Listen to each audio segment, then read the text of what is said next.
What if they come for you one day? We're going to talk about that tonight. We're going to bring up Afghanistan again. No, it's not old news. And why are people leaving the big city? All that's coming up on I'm Right.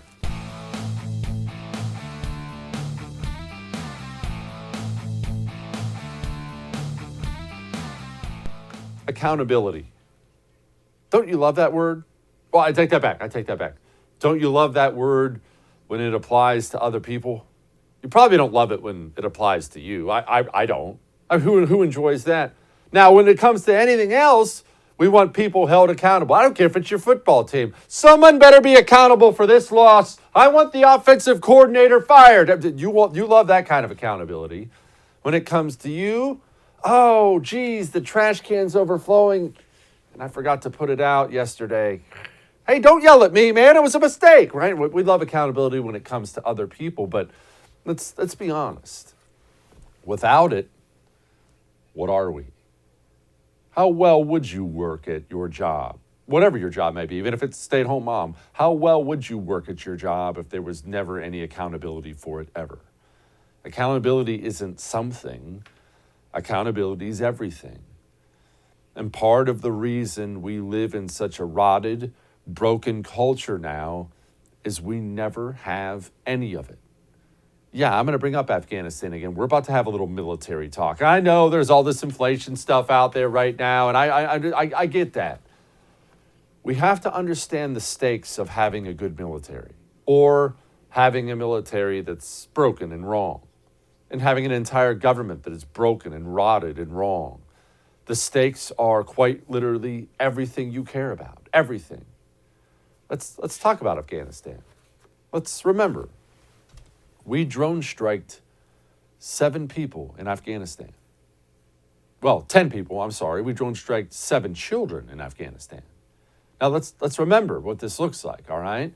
Because if they did that, if the Taliban walked into somebody's home in America and they killed 10 people, including 7 children, with a bomb or bayonets or whatever they used, you would be understandably outraged. Outraged.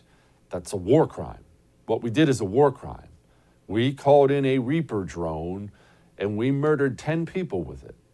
Some of those are adorable little kids. We did that as a nation. I know you didn't. I didn't do it. But as a nation, we did that. And that's a really big deal. The world watched us do that. The world watched the United States of America commit a war crime. And Pentagon Press Secretary John Kirby, you see, they've been looking into it. He got up and he had this to say. Do you have any announcements in terms of any punishments, judicial punishments, for those who were responsible for the drone strike? I do not anticipate there being issues of personal accountability to be had with respect to the August 29th airstrike. What we saw here was a breakdown in process and execution in procedural events, not the result of negligence, not the result of misconduct, not the result of poor leadership.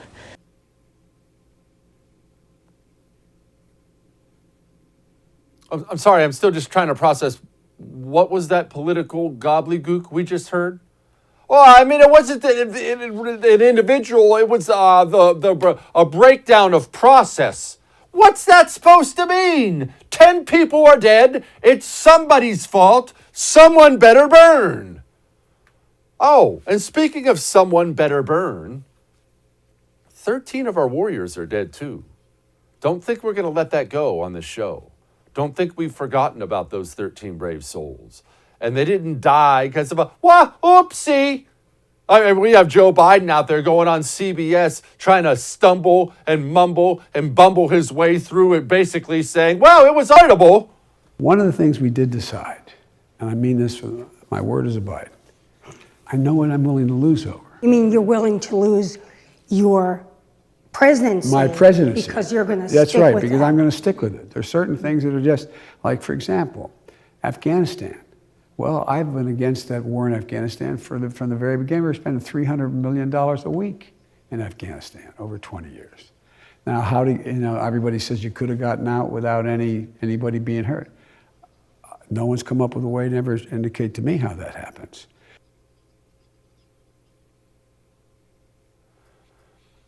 My word is a Biden. I can't get over that.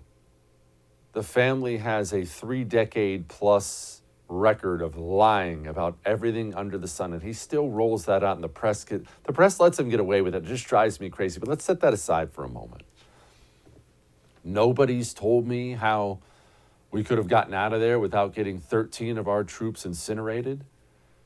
You closed down the base, left all our civilians there. The country began to collapse overnight, which was the most easily predictable thing in the world. I called that a year ago. That was not difficult to predict at all. You started to worry about the political fallout of the country collapsing overnight. So you then sent our troops not back to the base because they'd already turned all the criminals loose on the base, all the ISIS guys they'd captured. You sent our troops back to just a normal airport, same kind of airport like you'd have in your hometown, to try to secure it. And you had them standing outside of an airport in massive crowds of refugees trying to escape Afghanistan. That's a situation that was ripe for an ISIS suicide bomber to wipe out how many people? I mean, we talk about our 13 warriors because that's understandably what we care most about, but that's somebody's fault. And I'll tell you something else. I could sit here and point fingers at Joe Biden all day long, and I will because he's commander in chief. Where's the military leadership? Milley? Austin? Any general? Anyone with some stars up here? Anyone feel like stepping up and saying, whew. I mean, we did drone strike 10 innocent people, and that's after we got 13 of our troops incinerated. You know, I'm going to step up and I'm going to take accountability here, and I'm going to walk away. Anyone? Anyone? Anyone at all? That's the wildest thing about this whole thing. Internationally embarrassed. Not nationally embarrassed. Internationally embarrassed. The entire world watched. Remember, other countries, even our allies, were making fun of us for it. Internationally embarrassed, and not only has nobody resigned, nobody, no general, no admiral, no politician has even apologized for it. Nobody has even stepped up and said, whoopsie, not one. Oh, but it's not as if nobody's left the military. I didn't want to indicate there. You see, we just kicked out 27 members of the United States Air Force. Oh, no. I didn't want to, I didn't mean to lead you along and act like that was because of Afghanistan. No, they didn't get vaccinated, you see. You see, you can incinerate 10 innocent people in Afghanistan. That's fine. It's no big deal. That's just, what was it again? A breakdown of the process, I believe is what he called it. But if you don't get the vaccine, you're gone. We have accountability around here. This is what we've become. We've become a broken, rotted society that prioritizes everything wrong, and we don't care about everything right. I'm going to play something for you now. This man is not some crazy socialist on a college campus. He's not an actor or actress or musician. This human being I'm about to play for you now, he's a nominee for the Joint Chiefs. And as you watch this guy, I want you to keep something in mind. I really do. I want you to keep something in mind. As you watch this guy, I want you to know something. China and Russia are successfully testing hypersonic missiles. We have no defense for those. One of those could land in New York City tomorrow and we couldn't stop it. China is actually examining ways to increase the testosterone level, not just in their military, but in their entire nation. Russia is militarily advancing faster than you can possibly imagine. Their missile technology, their space technology is through the roof.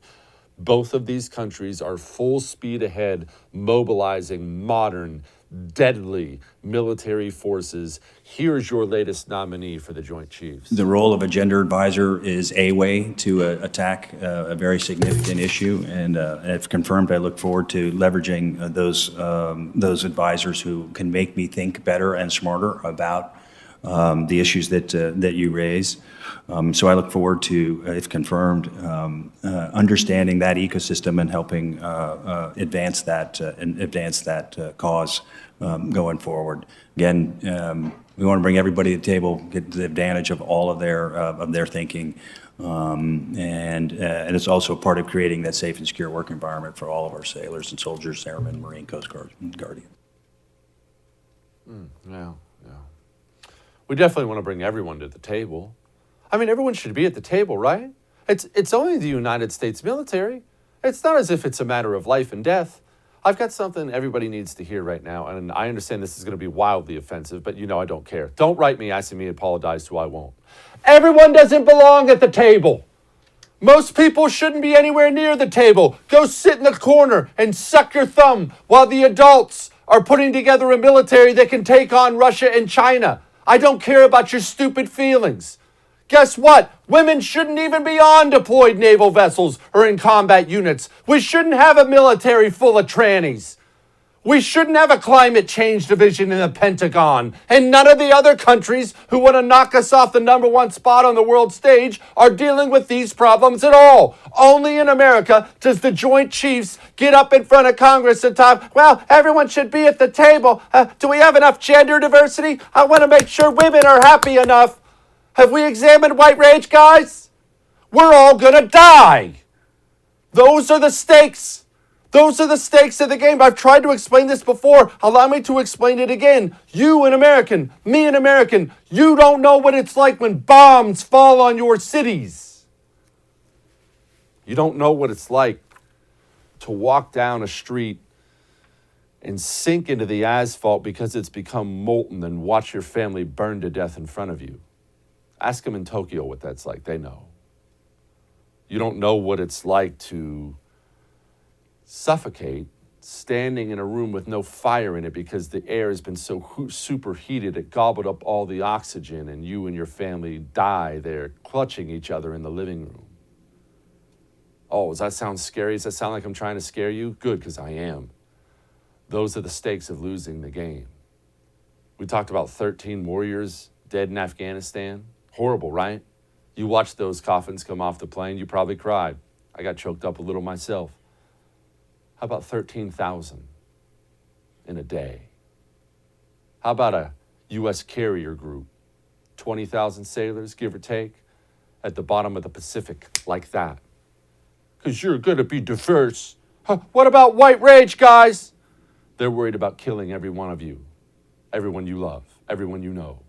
Those are the stakes of the game. And what's wild is I feel like I almost didn't even do this segment tonight because I feel like nobody cares. You probably care, but not enough people do. And what's awful, they won't care. You can say, you can try to comfort yourself all you want. Well, if Trump takes over again, Trump took over and didn't do anything about it. Oh, but what about Ron DeSantis? Ron DeSantis, who I'm a fan of, you think Ron DeSantis is going to step up and say, women deployed on naval vessels has been a colossal disaster and they're gone now? You think you can do that? What we need to fix this country is not something probably politically possible. We are in deep, deep trouble. Deep, deep trouble. If I was to take over today as President of the United States and try any of this, you know what I'd be getting a lot of? I'd be getting a lot of people from the right. Are you saying my daughter shouldn't be on a battleship? Yes, lady, that's what I'm saying. They know it, though. I mean, Russia and China, they know it. Joe Biden just had a long phone conversation with Vladimir Putin about all these troops on the border. Remember, Russia has 100,000 troops on the border. Joe had a phone conversation. Well, Stern talking to you. You know what Vladimir Putin did? He said, okay, all right, sounds good, Joe. All right, you're mad? All right, sounds good. Beep. Hey, Vladimir, send 10,000 more. He hung up the phone and sent 10,000 more troops to the border. Joe Biden bows to China every single chance he gets. And again, I can't make people care. And the truth is, it's going to take such a horrific loss of life before people do. It'll take an American city on fire. It'll take a carrier group at the bottom of the ocean. It'll take an Army regiment, Marine regiment wiped out somewhere. And at that day, on that day, when it comes, because war is always inevitable, there's always another one around the corner. When that day comes, there will be so many people shocked, saddened, looking around, saying, what? How did this happen? I don't understand. How could this happen? We had fancy planes. You want to know how it happened? You're living it. Right now is how it happened. Japan didn't lose its war with the United States of America in World War II during the war. They lost it before. Germany didn't lose its war during the war. They lost it before. Wars are won and lost in the years in between when they're fought. And we're in the middle of losing World War III. And you don't want to know what that feels like. All that may have made you uncomfortable. But I'm right. We have a great show for you tonight. Horrific violations of privacy going on right now. And that wolf, he's not going to be full when he's done eating me or you. He's coming for everyone. I'll explain what I'm talking about in just a second. But probably time to gear up, huh? Probably time to make sure you have quality gear in your possession. Northwest Retention Systems has custom gear. Custom gear right here in America, made in America, and not just holsters. You know how much I love their holsters. They're a lot more than cool designs. It's the best quality I've ever seen in my life. Custom slings, belts. Go to nwretention.com right now. If you're hunting for that gift for your husband and you're saying things to yourself like all women seem to say this time of year, he's so hard to shop for. No, he's not. Go to nwretention.com, use the promo code Jesse, you get 10% off. Get him something from there. He'll enjoy it. nwretention.com. We'll be back.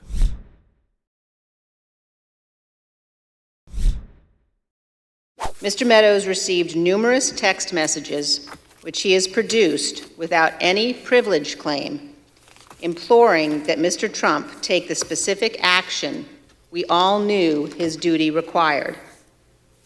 These text messages leave no doubt the White House knew exactly what was happening here at the Capitol. Okay. Text messages. Sounds very scary. The White House knew what was happening. January 6th. You know, we're not even going to go off on January 6th here for a moment. We're just going to set that aside. All the absurd, over-the-top, the political persecutions that have come from January 6th. Remember, we still have political prisoners right now in the United States of America. They're rotting in D.C. jails because they happen to be Republicans. Most of your elected Republicans, by the way, are too scared to say anything about it, but it's happening right now in your country. Let's set all that aside for a moment. I want you to skip to the next video. And I want you to remember something as you watch Liz Cheney in this video. I want you to remember the monster comes for you too. Maybe you're one of those people out there who still thinks January 6th was this dangerous coup. Anyone involved should get the death penalty. We almost lost America. I would argue you're an absurd nutball, but maybe that is what you believe. Fine, that's fine. I'm not even going to talk you out of it right now, but let's just remember this. This monster, this government monster who chooses to attack and intimidate and invade the privacy of anyone it deems an enemy, that government monster historically has a way of making everyone an enemy in the end. So while you watch this and you hear names like Don Jr. and Meadows and things like that, I want you to remember something. Whatever your name is, this could easily be a congressman one day on camera reading your name and your text messages. According to the records, multiple Fox News hosts knew the president needed to act immediately. They texted Mr. Meadows, and he has turned over those texts. Quote, Mark, the president needs to tell people in the Capitol to go home. This is hurting all of us. He is destroying his legacy, Laura Ingraham wrote. Please get him on TV. Destroying everything you have accomplished, Brian Kilmeade texted. Quote, can he make a statement? Ask people to leave the Capitol, Sean Hannity urged. As the violence continued, one of the president's sons texted Mr. Meadows, quote, he's got to condemn this ASAP. The Capitol Police tweet is not enough, Donald Trump Jr. texted. Again, we're not going to talk about January 6th. What's your plans, if you support that kind of thing, what's your plans for when that monster sets its sights on you? Remember something. political intimidation is going on right now in the United States of America. We still live in a country where the NSA spied on Tucker Carlson's private text messages and then released the contents of those text messages to one of its media allies so they would publicize it. We are living in dangerous times in this country, and the GOP had better step up and return fire when you take over. I want my own special committee run by Republicans. Let's have a Russian collusion special committee. I want Adam Schiff's text messages read in front of the American people. But no, you know what we'll get? Well, we're better than that, guys. We've got to be better than them. That's what we'll get. All right, you know what? We got a lot more. We got Carol Markowitz coming up, but first, are you in debt? Do you have $10,000 more, $10,000 or more in debt? $50,000? Look, maybe it's more. You're not going to get any judgment from me, but I do want you to know you don't just have to lay down and accept that. You don't have to say to yourself, well, nothing I can do about it. I'm embarrassed, but those internet loans, credit cards, it got away from me. You don't have to do that. Go to Total Financial Freedom. They've been helping people just like you for a long time, over 15 years. They have an A+ rating with the Better Business Bureau for a reason. If you're buried in debt, set aside all that feeling sorry for yourself garbage and make one phone call. Call 877-332-8291. Tell them Jesse Kelly told you to call. 877-332-8291. We'll be back.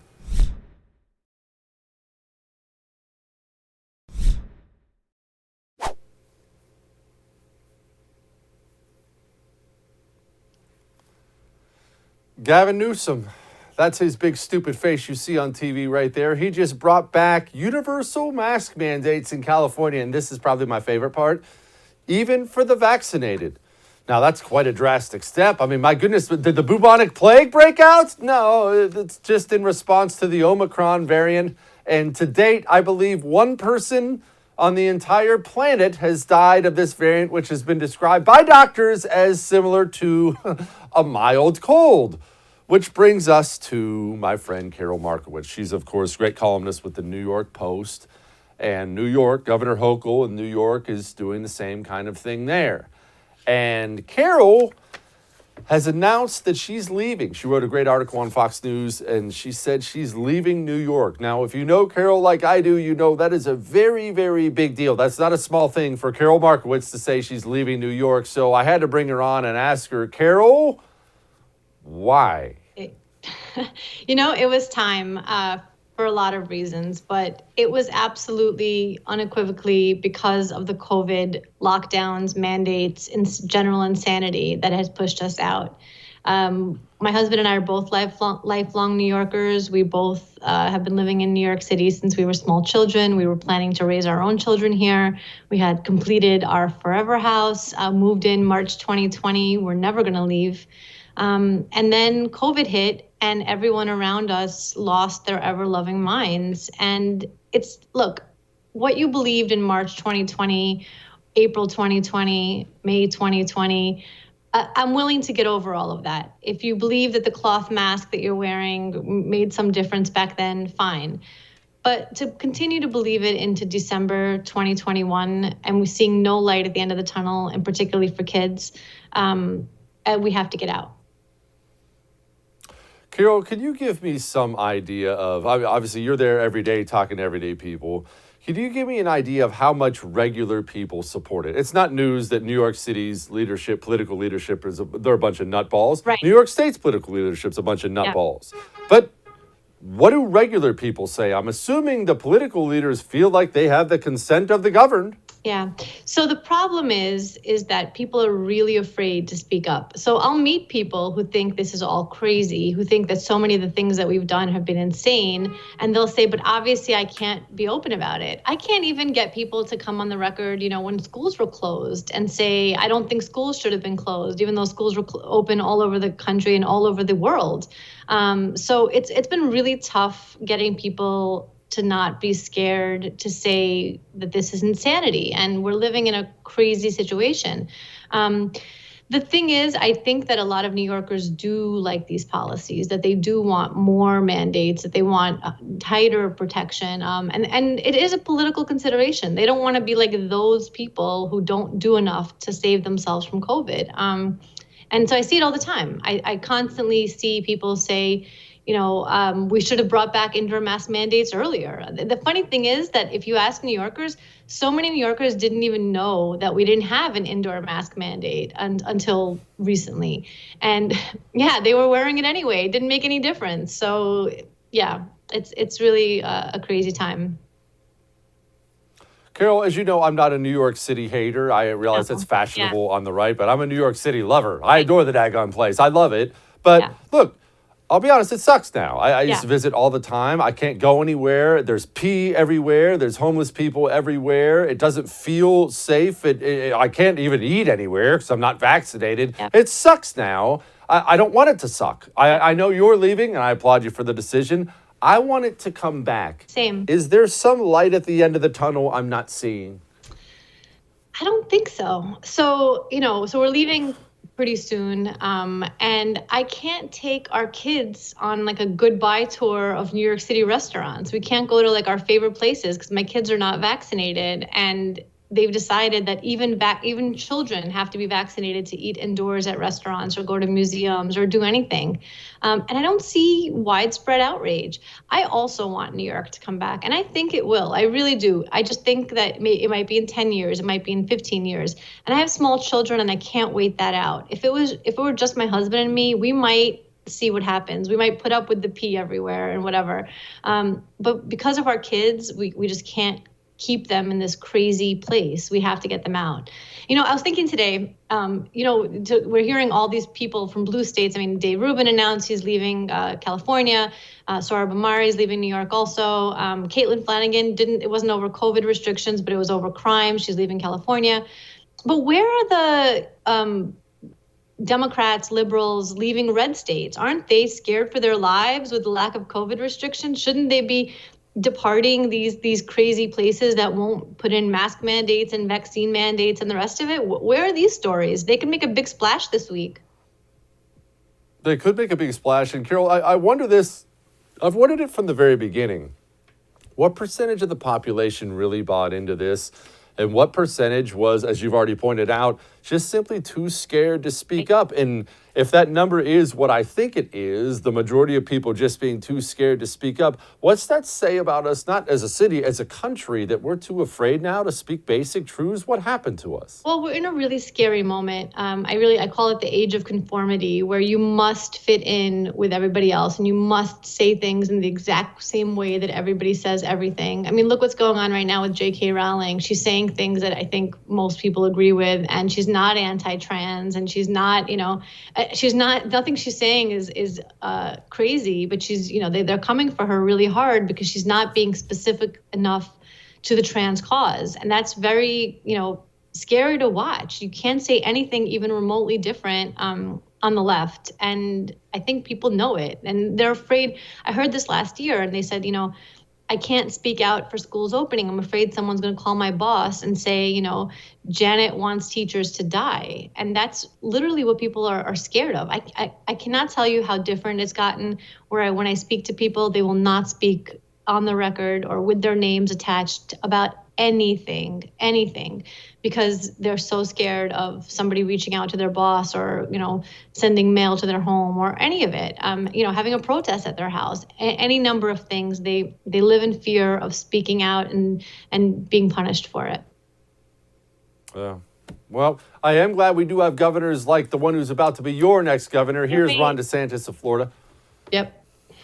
What are we on, like day 700 of the 15 days to slow the spread? The fact of the matter is, I think we've learned, you give these people an inch, they will never let go. They are going to take a mile. They are going to restrict. They're going to mandate. They're going to lock you down. And we cannot accept that. Obviously, in Florida, we do not accept it. So there's no reason to be restricting or mandating anybody throughout our country. And the fact that this is still going on in these blue states and may even intensify over the coming weeks and months, it just shows you if you value your freedom in 2022, if you're in those states, you need to make your voice heard and you got to do a change of direction, because I fear that they're going to continue to do this until they suffer at the ballot box. Yeah. Carol, obviously that was Governor Heavy D. Doesn't this further the divide of the United States of America, which I see is inevitable anyway, but is also unhealthy? Isn't red going to get redder and blue going to get bluer now? You'd think, right? But again, I don't see people leaving red states. There's a lot of businesses and a lot of people on the left living in, say, Texas. How come they're not leaving Austin over, these policies by your governor? And how come people who live in Florida aren't leaving en masse either? Aren't they terrified? Aren't they so scared? Because of these lack of COVID restrictions? We just don't see it. But I do see red states getting redder. Listen, these are the consequences of pushing out people like me who love New York, who was going to stay here forever and who was going to, deal with the leftism. I really was. I was ready to live my life in this otherwise insane place until they came for my kids, and they came in a really specific way, destroying their childhood, destroying their upbringing, destroying schooling. I was going to put up with all of it, and yet, now I can't. And yeah, I'm going to make a red state redder. Good for you. Carol Markowitz, best of luck to the Markowitz family. Go enjoy the Sunshine State. I'll be down there in December. Yes. See you soon. All right. Now, 'tis the season to go shopping for insurance. Oh, I know it sucks. Don't get me wrong. I know it sucks. I've had to do it so many times. You see that sneer on my face? I've had to do it so many times. And I know, here's what happens normally, because I do most of mine on my phone. I have like 10 different tabs open, and I'm trying to break down these premiums, the deductible. Honey, what are we paying now? It's just the worst thing in the world. And it's only gotten worse. I am very, very grateful for companies like OneShare Health. One, it's a faith-based organization, and those just, for some reason, always seem to run a bit better, don't they? Customer service is outstanding. Your options, they're endless. Whether you're buying for yourself or your family, they're endless. Vision, dental, 24/7 telehealth, it's all there. And if you go to my.onesharehealth.com/Kelly right now, and you go to Jesse Kelly as the promo code, you get $75 off your enrollment fee. Plus, 5% of your monthly goes to our veterans with PTSD. Go to my.onesharehealth.com/Kelly, promo code Jesse Kelly. Go explore your options there. I think you'll enjoy them. John Carney breaking down some economics for us. Next.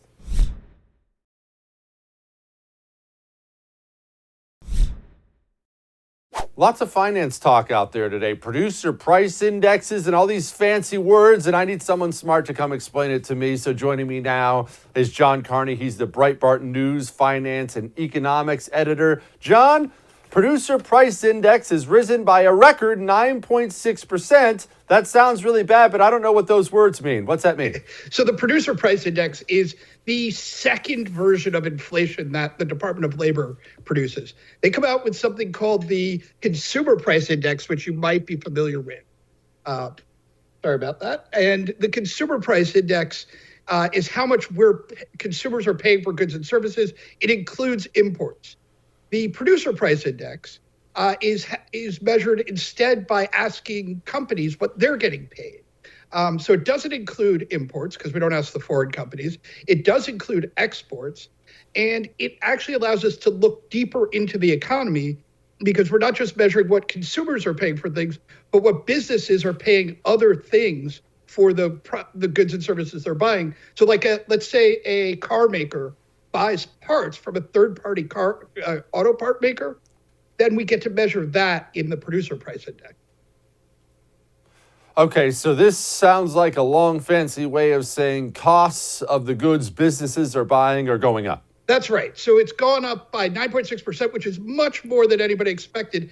And if you look further into the numbers, it's going up by even more than that. In fact, a category called processed goods for intermediate demand is up 26.5%. So that's everything that goes through some process and is sold to another business before it gets sold on to consumers is up 26.5%. Okay, so what does this mean for me, John? I don't run an auto parts place. I don't own a tire dealership somewhere. What's it mean for Joe Schmo? Well, so the 9.6% is you, because that's what they call final demand. So that's it getting to the final users of these things. And so what that means is we're all paying higher prices. Now, we knew this. Last week, we got the CPI number. That was running very high. One of the things that seems to be happening, though, is that inflation is accelerating. We were told earlier in the year, and you and I have talked about this before, that they said inflation was going to be transitory, that the numbers were going to come down as we went into year end. And, supposedly supply chain problems were going to clear up and demand was going to shift to services. Well, we have seen demand shift to services, but that just drove inflation up in services as well. And we're not seeing any cooling off in inflation. Those numbers I talked about, the intermediate demand numbers, that actually is probably an indication that there's more inflation ahead. There's inflation in the production system that is going to come down and get the consumer in the future. It's not going away anytime soon. John, I have tried to explain to people before, while Joe Biden has obviously made everything much, much worse, if you're mad about inflation, I mean, you should be yelling about, honestly, the last 2 or 3 years of trillion-dollar bill and trillion-dollar bill and trillion-dollar bill and printing trillions in unbacked currency and just chucking it into the market. What you're seeing now is not a result of what we're doing. It's a result of what we've done. That's right. This is right now, the inflation we're experiencing is because we poured money into the economy when the pandemic happened. We said, uh-oh. In some ways, we were fighting the last war. After the great financial crisis, we saw really that demand stayed very low and unemployment stayed very high for a long time. So this time, policymakers pretty much reacted as they wish they acted back in 2009, 2010. They poured money into the economy. The problem was we didn't have that kind of economic crisis. And in fact, once we started to reopen the economy, demand surged much higher, and pouring money was like pouring kerosene onto a fire. We were probably already going to get inflation just from this sudden stop and start of the economy. When we poured a lot of extra demand there, it made it far, far worse. All right, John, I'm going to play a little clip. I'm sure you've seen it about 10,000 times of CNBC's Jim Cramer, and I'm confused. All right, first of all, to me, we have the strongest economy perhaps I have ever seen. See that number this morning, the unemployment number? It's the best in years, not best in 69. We have all spotted the endless help wanted signs, the housing and apartment shortages, the tremendous demand for goods and services, a marvel to behold. Oh, people are confident about their jobs. I say fantastic. And the ability to even get better ones if they want to. They're spending more than I've ever seen, but they're doing it with cash, not on credit. They're doing so in a roaring 20s style. All right, John, no, I'm certainly not an economist. I don't have a financial show, but none of that seems to be ringing true to me. Is he right? No, he's not right. Look, I used to work with Jim. We're friends, actually. He is doing exactly what I was saying. He's addressing the problems of the last economic crisis instead of the problems of this economic crisis.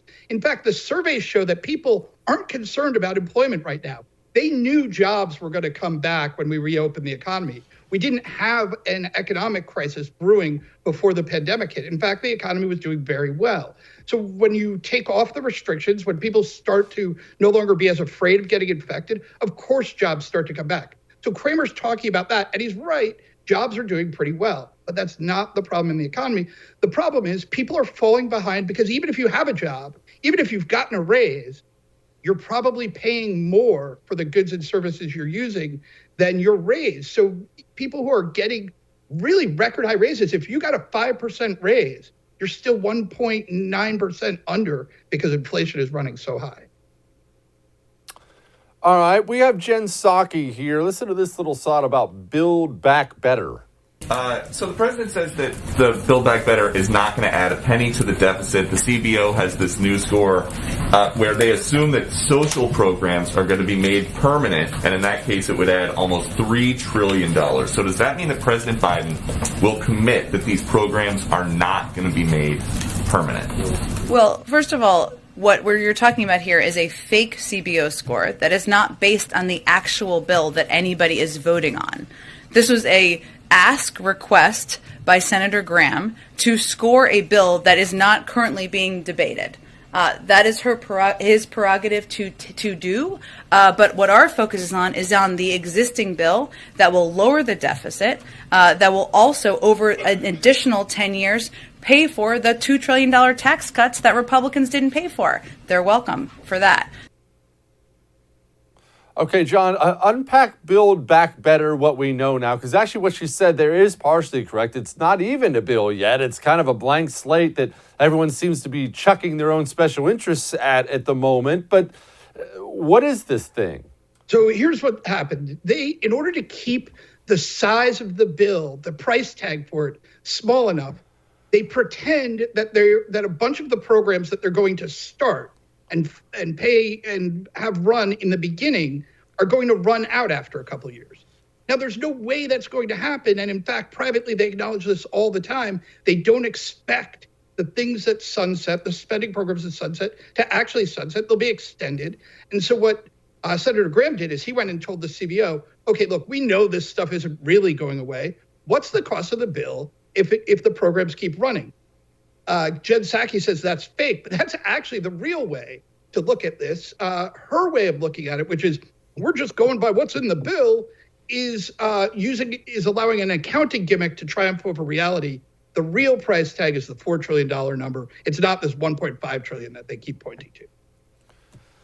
That's what I thought. John Carney, thank you so much, my brother. I appreciate you. Thanks for having me. All right. We have Light in the Mood next, and it's a good one. But first, George Soros. How much have you been hearing me talk about George Soros lately? All that violent crime. Who's paying for all this anarchy in America? Who's paying for all this violence and chaos? Well, there is somebody. There is somebody paying for it. His name is George Soros. You want to know who this guy is? Where does he come from? What are his motivations? Why would you do things like that? Well, I'm doing a special on George Soros. It should come out this Friday. That's the good news. The bad news is you can't watch it like this. You got to go to thefirsttv.com/support and sign up, and then you'll be able to watch it on Friday. Thefirsttv.com/support, then you can watch that Soros documentary. We'll be right back with Light in the Mood.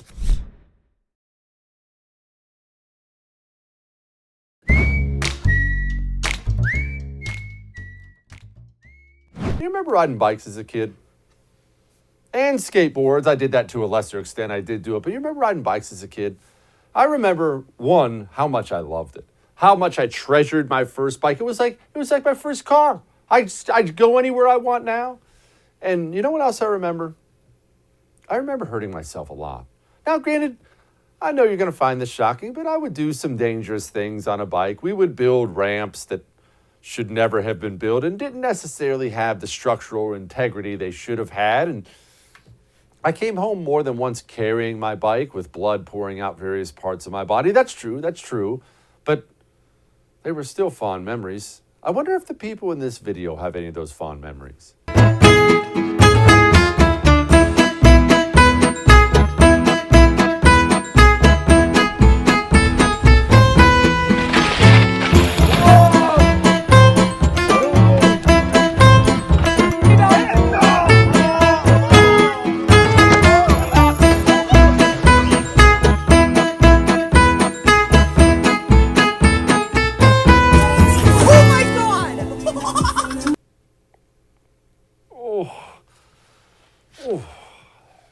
All right. I'll see you tomorrow.